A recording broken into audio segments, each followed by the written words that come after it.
Okay, so let's get to the question. Mervin, after what you have seen so far, are the Dallas Cowboys Super Bowl contenders? See, I want to say yes, just to be a homer and see your reaction, but I'm going to say no. You're going to say no? I'm going to say no. Not right now. Interesting. Not right now. I will call them contenders if prayerfully they are in the NFC Championship game. That's when I would say that. Because I've seen time and time again, Cowboys have started off 3-1. After losing the first game, I'll go back to 2016 and 2014. 2014, they lost the first game against San Francisco. Rattled off like 9 straight. Ended that season 12-4. Got to the wild card, won that game, and then lost against Green Bay.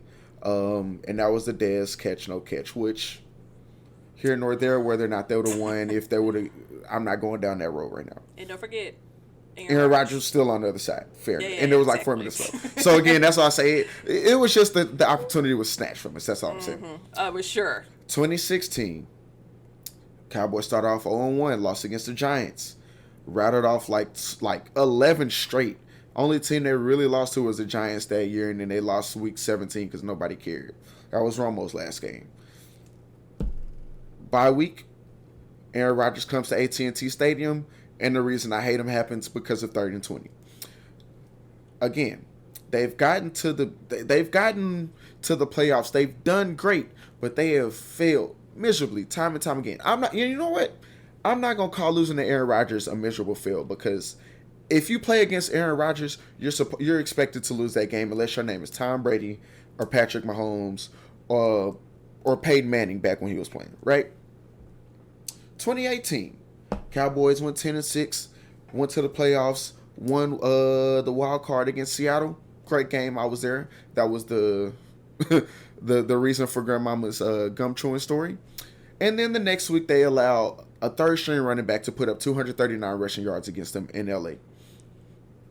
So until I see them in an NFC Championship game, I will not out of my mouth say they're contenders. I might think it, but I'm going to get mad every time I see it on TV, because don't have faith in this.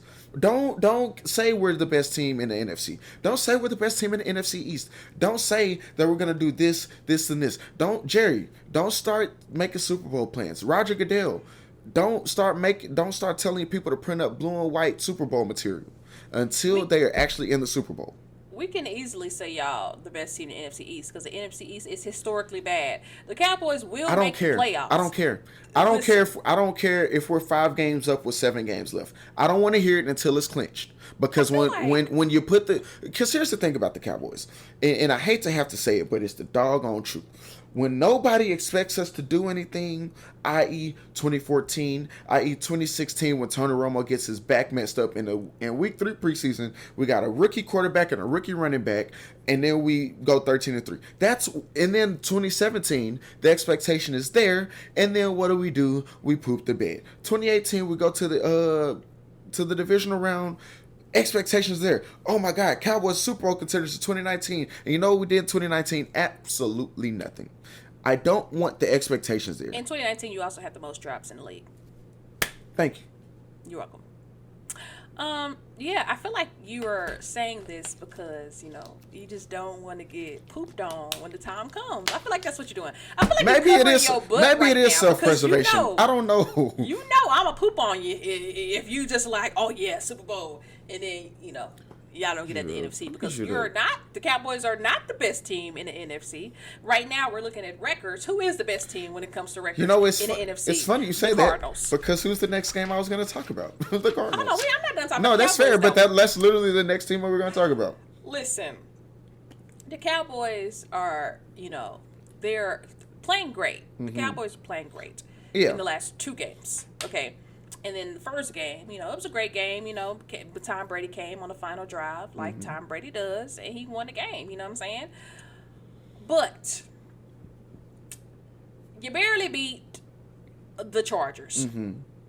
And when we go back to that Chargers win, I'm not even going to get there. Before I get there, let me give y'all props. Dak Prescott, clearly, by a large span, is the best quarterback in the NFC East. By a large span. Then you got, your defense is looking good. You got Micah Parsons, on D end. You got Trayvon Diggs. We keep talking about Trayvon Diggs, and everybody's praising the man as we should. Y'all have one of the best running back duos in the league. I'm not gonna say the best. The Cleveland Browns, I say, better than y'all's running back duo. We can discuss that. That's fair. But when it comes to a Super Bowl contending team, you know what else you have to have? Coaching. A coach that knows when to call timeouts. Now Mike McCarthy has a Super Bowl under his belt. So technically, he is a Super Bowl coach.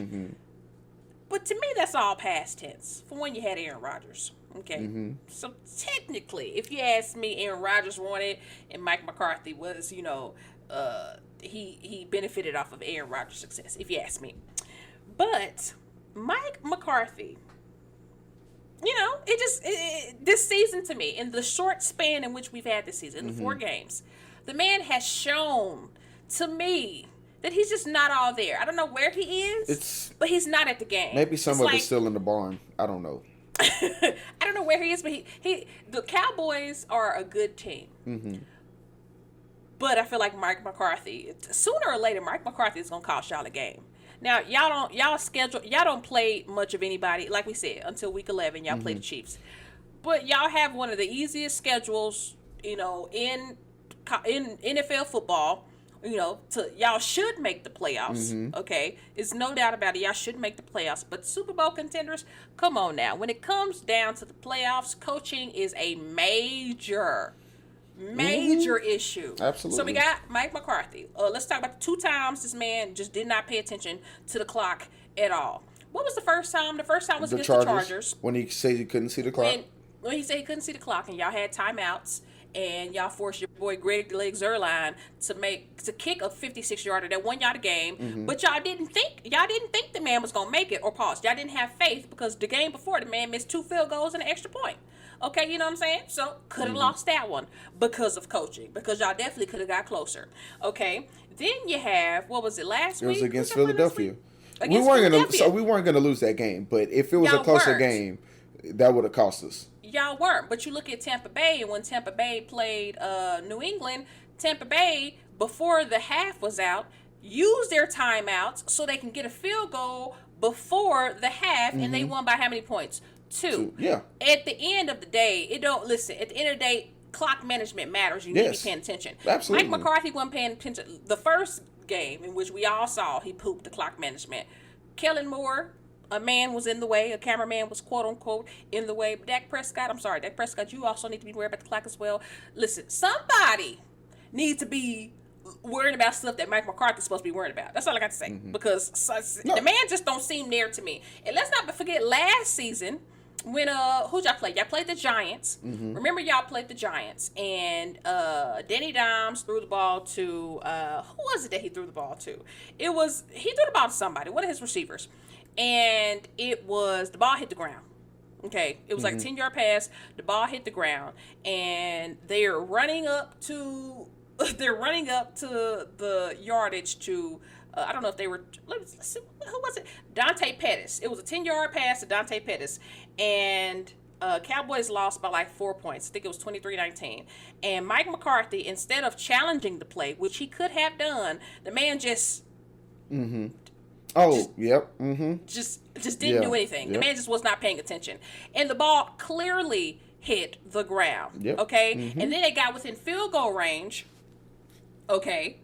And then they won the game. Y'all could have got the ball back, you know what I'm saying, and went and won the game. But Mike McCarthy wasn't there. Like, you need a head coach who is aware. To be a Super Bowl tender, your coach at least, at the minimum, has to be aware. At the minimum.